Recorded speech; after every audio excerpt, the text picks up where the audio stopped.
Hello everyone, welcome to the final portion of our concert. This is the intermediate orchestra. All of these students, grades 7 and 8, they've all been playing for at least 1 year, some of them a lot more. So, the first semester, my goal was to work on a lot of fundamentals. So we played a lot of things on the easier side. This semester was to push them a lot. We're playing a lot of really tricky stuff. Okay, so this first piece is called Handelian, and it's so, if you remember from our winter concert, the piece we opened up was with Royal Fireworks by George Friedrich Handel.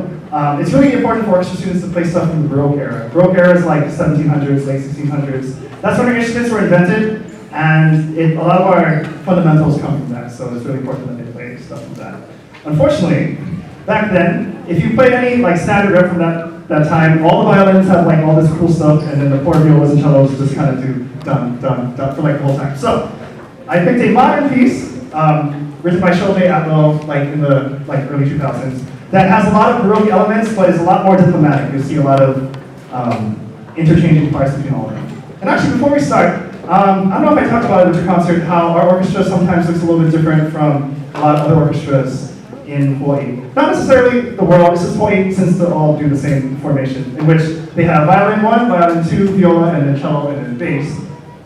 That's actually the most recent way of doing that. Back in the Baroque era, they used to have violin, because remember the violin part was a lot more involved, and then cello, bass, violas. And then in the 1800s, they put the violas on the outside, cellos on the inside.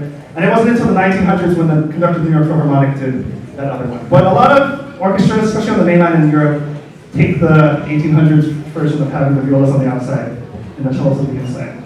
And here's the third reason why we do that, is because the harmonic control center, so like the thing that makes all the harmony off is the cello and the bass. We want that in the middle of the group because it keeps everyone together. The rhythmic control center, the part that's always going like da, da, da, da, da, the motor that keeps the orchestra running, is the second violin. So we want rhythmic control center and harmonic control center next to each other, and the bass right in the middle over there. So first violins always play high and thin melodies, and the viola is like a chameleon. They will join whichever part, so that's why having them here is a really good thing for them. All right, this first piece, Handelian.